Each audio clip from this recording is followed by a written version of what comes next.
అదే RTV app వార్తల్ని క్షణాల్లో చదివే అవకాశం ఉంటుంది. ఒక న్యూస్ పేపర్, ఒక టెలివిజన్ ఛానల్ మీ చేతుల్లో ఎప్పుడూ ఉంటాయి. పాదయాత్రలో జగనన్న మీద ఏ విధంగా కత్తితో దాడి చేశారో మనం అందరం కూడా కళ్ళారా చూసాం. మళ్ళీ ఈరోజు కరెంట్ ఆపి ఏ విధంగా ఆయనని టార్గెట్ చేశారో కూడా కళ్ళారా చూసాం. ఈ రాష్ట్రంలో ఉన్న ప్రతి పేదవాడు ఈరోజు ఏడుస్తున్నాడు.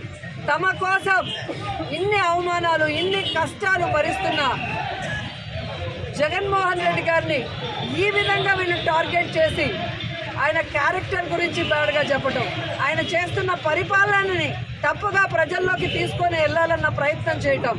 ఈరోజు సిద్ధం సభలు కానీ మేమంతా సిద్ధం బస్సు యాత్రలో మండు టండల్లో కూడా వెన్నెల్లో లాగా ప్రజలు సంతోషంగా నిలబడి ఈరోజు ఆయన ఆహ్వానిస్తుంటే కడుపు మంటతో ఆయన మీద హత్యాయత్నం చేయించడం ఈ రాష్ట్రంలో ఉన్న ఎవరు కూడా మర్చిపోరని కూడా తెలుగుదేశం పార్టీ వాళ్ళకి హెచ్చరిస్తున్నాం. ఈరోజు మీకు చెప్తున్నాం, ప్రజలు అభిమానించే, ప్రేమించే జగనన్న రక్తం మీరు కళ్ళ చూశారు. ఖచ్చితంగా 2024 మే 13 జరిగే ఎన్నికల్లో తెలుగుదేశం, జనసేన పార్టీల రక్తాన్ని కళ్ళ చూసే విధంగా ప్రజలు వాళ్ళకి ఓట్లతో బుద్ధి చెప్పి ఆ పార్టీని ఈ రాష్ట్రం నుంచి తరిమి కొడతాయని కూడా వాళ్ళకి తెలియజేస్తూ, ప్రజల్లోకి జగనన్న అభిమానులంతా వెళ్ళి చంద్రబాబు నాయుడు మరిన్ని వీడియోస్ కోసం ఛానల్ ని సబ్స్క్రైబ్ చేయండి. లేటెస్ట్ అప్డేట్స్ కోసం వాట్సాప్ ఛానల్ ని ఫాలో చేయండి. అండ్ లింక్ డిస్క్రిప్షన్ లో ఉంది.